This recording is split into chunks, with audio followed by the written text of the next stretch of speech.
Morning friends, मैं सत्यम कुमार आज फिर आप लोगों के सामने हाजिर हूं द हिंदू एडिटोरियल के एक टॉपिक लेकर, एक सेक्शन लेकर। आज फिर मैं आपके साथ उस पर डिस्कस करेंगे, साथ मिलकर और समझने का प्रयास करेंगे, उसको आत्मसात करने का प्रयास करेंगे कि क्या क्या फैक्ट्स हैं, क्या क्या वर्ड्स हैं और कुछ कॉम्प्रिहेंशन के जो टफ पार्ट होंगे हम लोग उस पर भी ध्यान देते चलेंगे। तो बिना कोई देरी किए हुए हम लोग सबसे पहले जो एडिटोरियल का जो हेडिंग है, जो टाइटल है, उसको पढ़ते हैं। आज का जो एडिटोरियल है उसका टाइटल है one man rule. One man rule, autocracy जिसको हम लोग कह सकते हैं वन वर्ड में, और ऑन द ट्यूनिशियन रेफरेंडम। और ये किस कंट्री पे है? तो ट्यूनिशिया जो नॉर्थ अफ्रीका का एक कंट्री है, नॉर्थ अफ्रीकन कंट्री है, उसी के बारे में ये लिखा हुआ है। सबसे पहले मैं आपको बता दूं कि जो ट्यूनिशिया जो कंट्री है, सबसे पहले यहाँ डिक्टेटरशिप चल रहा होता है, लेकिन 2011 में से 14 तक 10 में स्टार्ट होता है, एक रिवोल्ट स्टार्ट होता है जिसको हम लोग अरब स्प्रिंग के नाम से जानते हैं। एक ऐसा वेव ऑफ रिवोल्ट होता है जो पूरे अरब वर्ल्ड में फैला हुआ होता है, ट्यूनिशिया से लेकर इजिप्ट तक, Syria, Yemen, means Arab world में ये अरब स्प्रिंग जो है फैला हुआ होता है। और कारण क्या होता है? तो in response to corruption and economic stagnation, जो करप्शन वहाँ फैला हुआ होता है, जो इकोनॉमिक स्टैग्नेशन उस देश में होता है, उसको लेकर ये जो रिवोल्ट है, जो वाइड स्प्रेड रिवोल्ट है, वो चलता है। और फिर इसके बाद वहाँ डेमोक्रेटिक गवर्नमेंट का इलेक्शन होता है, डेमोक्रेटिक गवर्नमेंट के द्वारा उस देश को गवर्न किया जाता है। तो 1956 से 2011 तक देखा जाए तो जो ट्यूनिशिया था वहाँ पे वन पार्टी स्टेट था, और वो था RCD, constitutional democratic rally party, वहाँ पे उस देश को गवर्न करती थी। 2011 में आरसीडी को डिसमेंटल किया गया, प्रेसिडेंट को आउस्ट किया गया और एक मल्टी पार्टी डेमोक्रेसी का वहाँ पे इस्टेब्लिशमेंट किया गया।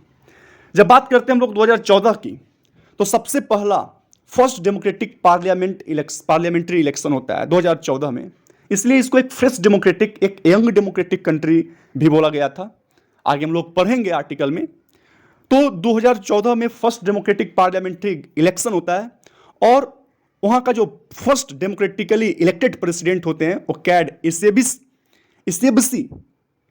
इसेबसी नाम के एक आदमी जो है, वो वहाँ का फर्स्ट डेमोक्रेटिकली इलेक्टेड प्रेसिडेंट होते हैं, जिनका जो टेन्योर है वो 2014 से 2019 तक होता है। बट अल्टीमेटली 15 सितंबर 2019 को जो कैस सैयद नाम के एक अभी जो फिलहाल प्रेसिडेंट के तौर पे हैं, उनका डायरेक्ट वोट हो जाता है प्रेसिडेंसी के लिए। और यहीं से क्या होता है, जो ट्यूनिशिया का जो डेस्टिनी है, जो भाग्य है, जो फॉर्चून है, वो चेंज होना स्टार्ट हो जाता है। हम लोग आगे पढ़ते हैं। Tunisia is slipping into constitutional authoritarianism under Kais Saied. Kais Saied के तहत के अंडर में जो ट्यूनिशिया है वो क्या हो रहा है कि कॉन्स्टिट्यूशनल ऑथोरिटेरियनिज्म को क्या कर रहा है, उस क्षेत्र में बढ़ रहा है, उस तरफ बढ़ रहा होता है।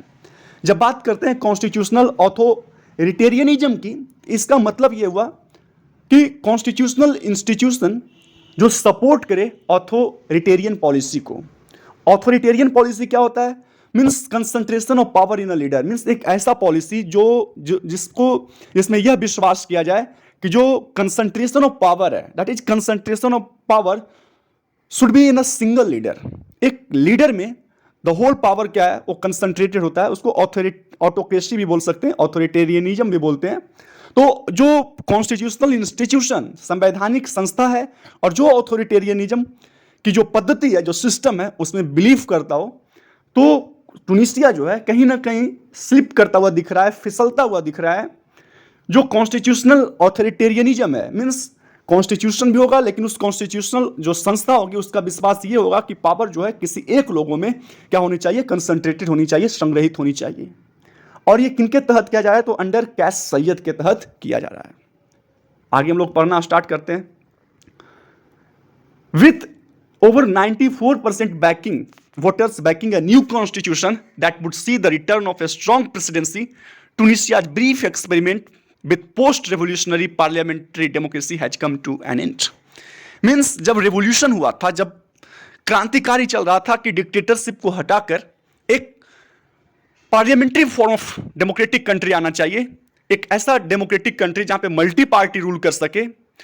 तो जो टुनीशिया का ये ब्रीफ एक्सपेरिमेंट था, किस चीज का ब्रीफ एक्सपेरिमेंट? तो हैविंग अ डेमोक्रेटिक कंट्री, उसको गवर्न करने का जो ब्रीफ एक्सपेरिमेंट था, वो कहीं ना कहीं क्या हो रहा है? Come to an end. अब वो समाप्त होने वाला है, वो अब समाप्त होने वाला है। और वो जो हम लोग डेमोक्रेटिक कंट्री इंडोनेशिया के लोगों के द्वारा लाया गया था, वो 94% वोटर्स के द्वारा उसको बैक किया गया था, उसको सपोर्ट किया गया था। लेकिन ये जो ब्रीफ एक्सपेरिमेंट है वो क्या है? अब समाप्त होने वाला है। President Kais Saied who sacked the elected government of Prime Minister Hichie Mechichi suspended parliament last year, where he later dissolved, has been pushing for constitutional changes that would institutionalize his one-man rule. जो कैस सैयद हैं वो क्या किए? Who sacked the elected government of Prime Minister, जो prime minister का जो पद होता है उसको सैक करते हैं, उसको डिसमिस करते हैं, उसको बर्खास्त करते हैं। उसके बाद जो पार्लियामेंट होती है उसको सस्पेंड करते हैं, उसको निलंबित करते हैं, और अल्टीमेटली फिर उसको डिजॉल्व करते हैं, क्लोज डाउन करते हैं। और उनका जो ये एक्शन है कहीं ना कहीं has been pushing for constitutional changes, means trying to achieve some constitutional changes. और वो कॉन्स्टिट्यूशनल चेंज अल्टीमेटली क्या करेगा? ये कैस सैयद को इंस्टीट्यूशनलाइज कर दिया जाएगा। वन मैन आर्मी, जो उनका मोटिव है, जो उनका मत है, जो उनका पॉलिसी है कि वन मैन आर्मी होना चाहिए, ऑटोक्रेसी होना चाहिए, तो इस पद्धति को भी जब कॉन्स्टिट्यूशन में चेंजमेंट किया जाएगा, कुछ रूल को इनेक्ट किया जाएगा, तो अल्टीमेटली इनकी जो पॉलिसी है वन मैन रूल का, वो क्या होगा? उसको इंस्टीट्यूशनलाइज कर दिया जाएगा, उसको लेजिटिमेट दिखाया जाएगा। आगे बढ़ते हैं हम लोग।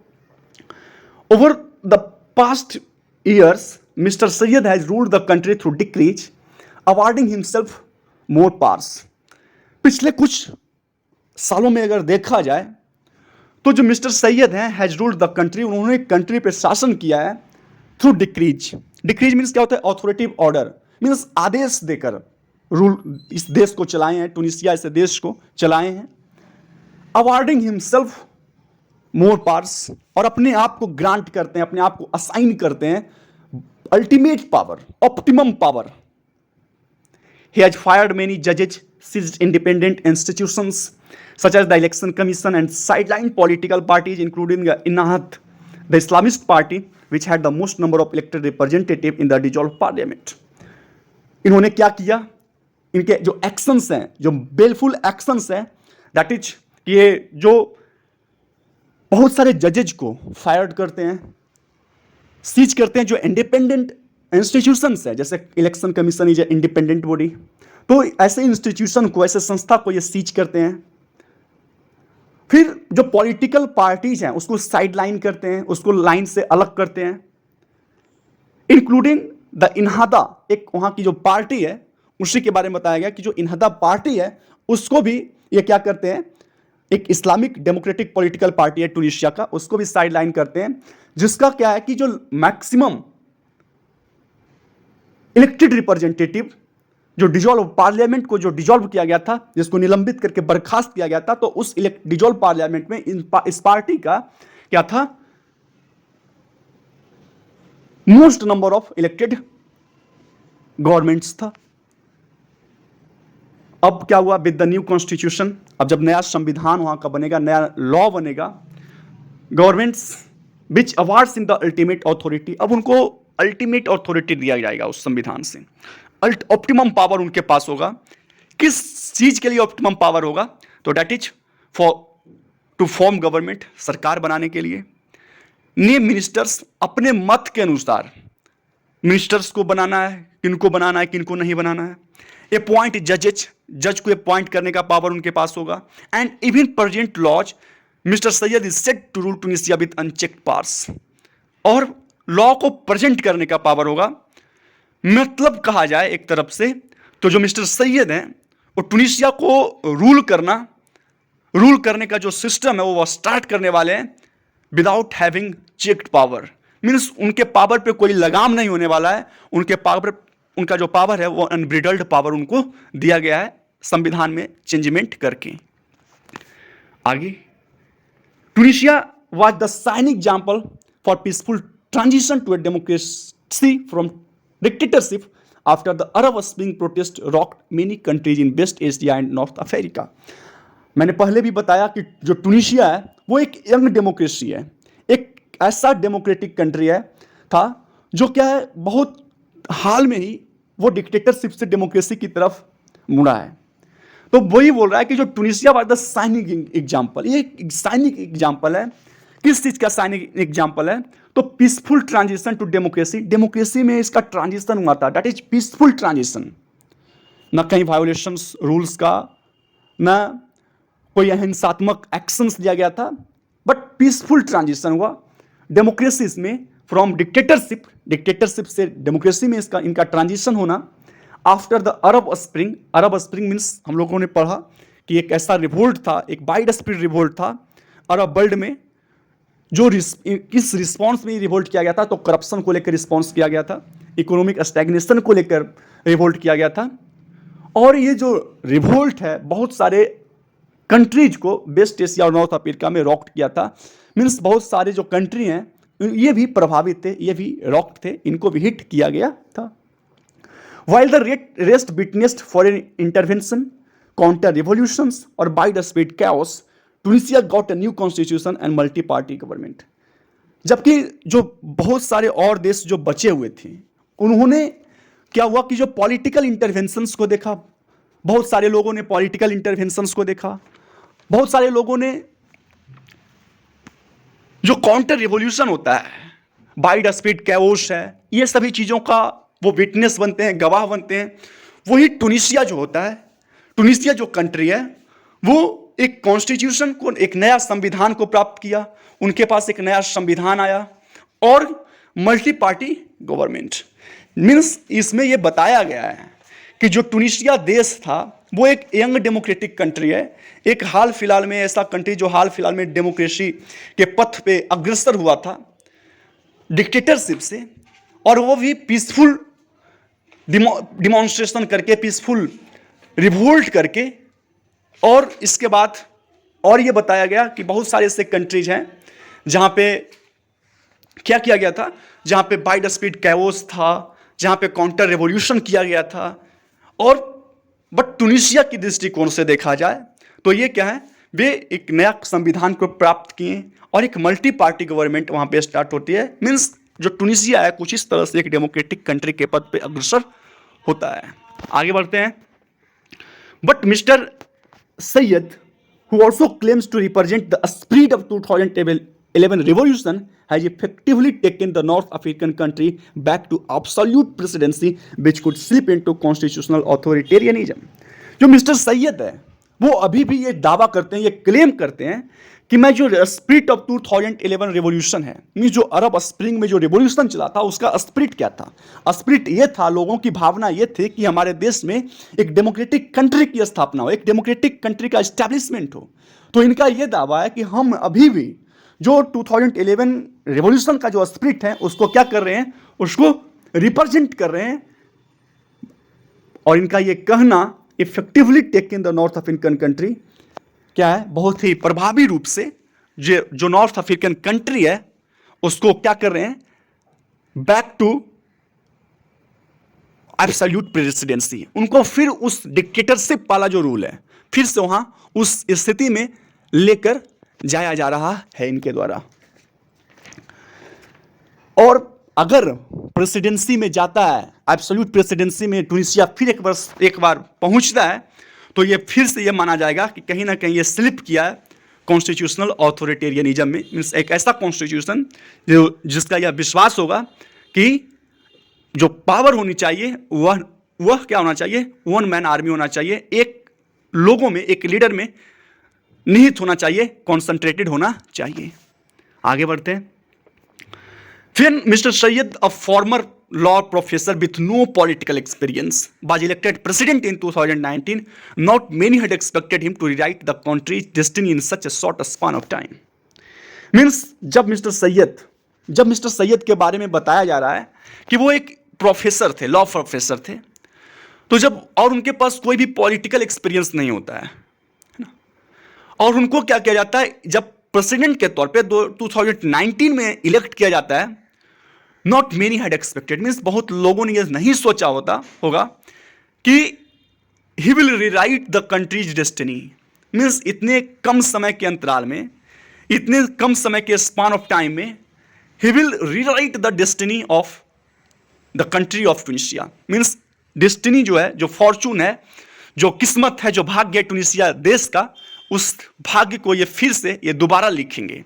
पहले एक बार डिक्टेटरशिप से डेमोक्रेटिक कंट्री बना और फिर डेमोक्रेसी को हटाकर डिक्टेटरशिप के तौर पे कहा जा सकता है कि उसका ट्रांजिशन होना कहीं ना कहीं जो मिस्टर सैयद है वो ट्यूनिसिया के किस्मत को, डेस्टिनी को, फॉर्चून को एक बार फिर से रिराइट करने का प्रयास किया गया है उनके द्वारा। When Tunisia fell into political instability amid a worsening economic COVID-triggered healthcare crisis, Mr. Sayyed found an opportunity to expand his authority. Means हम लोग को पता है कि ऑल ओवर वर्ल्ड में अगर देखा जाए तो सभी देश कहीं ना कहीं जो कोविड-19 जो पैंडेमिक था उसके इफेक्ट से उनका जो इकोनॉमिक स्टेबिलिटी हुआ है, we know very well how the economy of all the country in the world has derailed. हम लोग को बहुत अच्छे से पता है कि जो इकोनॉमी है पैंडेमिक के कारण कैसे डिरेल हुआ है सभी देशों का, और इस स्थिति में, और ये स्थिति जो है कहीं ना कहीं कैस सैयद को एक अपॉर्चुनिटी प्रदान करता है, एक अवसर प्रदान करता है कि वो अपने अथॉरिटी को एक्सपेंड कर सकें, बढ़ा सकें, फैला सकें। He blamed the country's parliamentary system and in the infighting में among the political class for the problem Tunisia faced. अब ये खुद ब्लेम करते हैं, किनको ब्लेम करते हैं, तो जो ट्यूनिसिया का पार्लियामेंट्री सिस्टम है उसको ब्लेम करते हैं। जो इनफाइटिंग है पॉलिटिकल पार्टीज के बीच में, इनफाइटिंग है, जो स्ट्रगल चल रहा होता है उसको ब्लेम करते हैं। किस लिए? तो ट्यूनिसिया का लोग, जो ट्यूनिसिया के जो लोग हैं, जो ट्यूनिसिया प्रॉब्लम फेस कर रहा है, उस सभी के लिए पार्लियामेंट्री फॉर्म ऑफ सिस्टम को और जो इनफाइटिंग है अमंग द पॉलिटिकल पार्टीज उनको क्या करते हैं, जिम्मेदार ठहराते हैं, उन पे जिम्मेवारी ये डालते हैं कि पार्लियामेंट्री फॉर्म ऑफ सिस्टम जो है ये रिस्पॉन्सिबल है ट्यूनिसिया का प्रॉब्लम का। जो fighting among the political parties हैं ट्यूनिसिया का, वो जिम्मेदार हैं इस जो इनस्टेबिलिटी है, जो प्रॉब्लम फेस किया जा रहा है ट्यूनिसिया के लोगों को द्वारा। आगे बढ़ते हैं। His move to suspend parliamentary democracy was relatively popular at that time. उनका जो मूव है कि जो पार्लियामेंट्री डेमोक्रेसी है उसको क्या किया जाए, सस्पेंड किया जाए, उसको सस्पेंड किया जाए, मीन्स उसको निलंबित किया जाए, वो पॉपुलर था, relatively popular at that time. But Tunisia has seen little progress under mister Saied's direct rule. लेकिन जो ट्यूनिसिया है वो क्या है, लिटिल प्रोग्रेस देखा है मिस्टर सैयद के डायरेक्ट रूल में। His popularity has fallen from 82% last summer to 59 in April this year. उनकी जो पॉपुलरिटी है, उनकी जो प्रसिद्धि है, वो फॉल किया है, गिरा है 82% से लेकर 59% this year. The country's economy grew 2.9 in 2021 after a 9.2 contraction in the previous year. 9.2% का कॉन्ट्रैक्शन हुआ था previous year, but this year 2.9% का उसमें इंक्रीमेंट हुआ है। अनएम्प्लॉयमेंट इज 16%, जो अनएम्प्लॉयमेंट की जो समस्या है वो 16% है, और इन्फ्लेशन जो है वो 8.1% है। This is the condition, the economical condition of the country Tunisia. किस तरह की पॉलिटिकल इनस्टेबिलिटी चल रहा है, किस तरह का इकोनॉमिकल इनस्टेबिलिटी चल रहा है, ये बताया गया है। अब बताता है कि faced with a growing fiscal deficit. जब ट्यूनिसिया जो है फिस्कल डेफिसिट को, जो घाटा है, जो पैसे की जो कमी है, जब उस प्रॉब्लम को फेस कर रहा होता है इकोनॉमिक इनस्टेबिलिटी के कारण, current account shortfall, current account का शॉर्टफॉल हुआ है, गिरावट हुआ है। The government is negotiating with the IMF के साथ इनका कुछ बातचीत चल रहा है, निगोशिएशन चल रहा है फॉर $4 बिलियन लोन लेने के लिए। IMF के साथ लोन लेने का इनका निगोशिएशन चल रहा होता है। but any cost cutting measures that would come with the loan would limit the strong opposition by the country's powerful unions. अब क्या है, अगर कोई भी शॉर्ट कटिंग है ना, कॉस्ट कटिंग मेजर्स को अपनाया जाता है. Cost cutting measures means what, means एक ऐसा मेजर जो इंप्लीमेंट किया जाता है कंपनी के द्वारा कि वो एक्सपेंस को रिड्यूस करे और प्रॉफिट को क्या करे, इंप्रूव करें. तो कोई भी ऐसा मेजर्स अगर अपनाया जाता है to come with the loan would be met with a strong opposition by the country's powerful unions. उनको क्या है, जो कंट्री के पावरफुल यूनियंस है उनसे उसका सामना करना पड़ेगा. The growing public discontent was visible in the referendum. जो रेफरेंडम हुआ, जो जनमत किया गया, जो डायरेक्ट वोटिंग किया गया, तो उनमें जो पब्लिक का डिसकंटेंट था, मीन्स सरकार के प्रति जो घृणा है, जो डिसकंटेंट का भावना है, वो क्या था, विजिबल था, ऑब्वियस था. Despite the regime's decibel high decibel propaganda, जो शासन चल रहा है अभी, जो गवर्नमेंट अभी ट्यूनीशिया में चल रहा होता है, उनका high decibel propaganda means propaganda जो फैलाया गया था वो बहुत ही उच्च स्तर का था. उसके बावजूद भी only 30% registered voters turned up at the polling station. सिर्फ 33% वोटर्स जो थे वो पोलिंग स्टेशन पर आते हैं. As most political parties had called for a boycott. क्यों? क्योंकि जो 30% है, मतलब जो मोस्ट पॉलिटिकल पार्टीज हैं वो बाइकआउट, जो बहिष्कार का जो मत था उसको क्या किए थे, कॉल्ड फॉर, उसी को वो चाह रहे थे कि वो जो है इस इलेक्शन को, इस वोटिंग को क्या करेंगे, बाइकआउट करेंगे, इसका बहिष्कार करेंगे. आगे बढ़ते हैं. Mister Syed have clinched a victory with yes vote but with mounting economic ills and alienated opposition and growing discontent among the public, he will find it difficult to steer Tunisia still in its revolutionary fervor through the storm. अब mister Syed जो है उन्होंने victory को क्या किया, clinch तो कर लिया है, मीन्स हासिल तो विक्ट्री को जीत कर लिए हैं with yes vote, but the mounting economic ills, जो माउंटिंग मीन्स जो बढ़ता हुआ इकोनॉमिक इनस्टेबिलिटी है टूनिशिया का, और जो एलाइनेटेड अपोजिशन है और जो growing discontent among the people, जो अपोजिशन है उनको एलाइनेट कर दिया गया है. लोगों में जो डिसकंटेंट है वो और क्या बढ़ रहा होता है. He will find it difficult to steer. तो टूनिशिया को अस्टीर करना, टूनिशिया को मूव करना, still in the revolutionary fervour, जो टूनिशिया क्या है अभी भी रिवोल्यूशनरी फर्वर में, मीन्स वहाँ का जो रिवोल्यूशन है अभी भी जारी है, थ्रू द स्टोर्म. तो इस स्टोर्म से, इस जो संकट से निकालना उनके लिए डिफिकल्ट होगा, क्योंकि लोगों का जो फर्वर है वो अभी भी जारी है, रिवोल्यूशन अभी भी जारी है. जो इकोनॉमिक इल्स है, जो इकोनॉमिक इनस्टेबिलिटी है वो और बढ़ रहा है, लोगों की जो डिसकंटेंट है सरकार से वो और बढ़ रही है. तो इस स्थिति में जो वहाँ के गवर्नमेंट हैं, कैस सैयद प्रेसिडेंट्स हैं, उनको इस स्टॉर्म से बाहर निकलना, it will be a difficult task for him. If he fails, अगर वो फेल होते हैं ऐसा करने में, he will have nobody to blame but himself. तो वो किसी और को ब्लेम भी नहीं कर सकते हैं, उनको अपने आप पे ये ब्लेम जो है लेना पड़ेगा, उनको खुद को ब्लेम करना पड़ेगा. तो ये आ रहा आज का आर्टिकल. आशा करते हैं कि आपको जो ये आर्टिकल है वो समझ में आया होगा.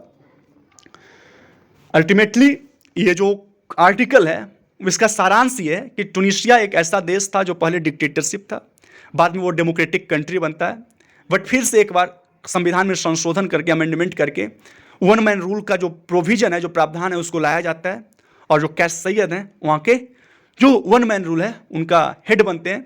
ऑटोक्रेसी एक बार फिर से चली आती है टूनिशिया में, और ये क्या है, बहुत ही टूनिशिया के लोगों के लिए बहुत ही एक दर्दनाक घटना कहा जा सकता है, और अपोजिशन के द्वारा इसको तख्ता पलट की उपाधि दी गई है, तख्ता पलट कहा गया है इस एक्शंस को.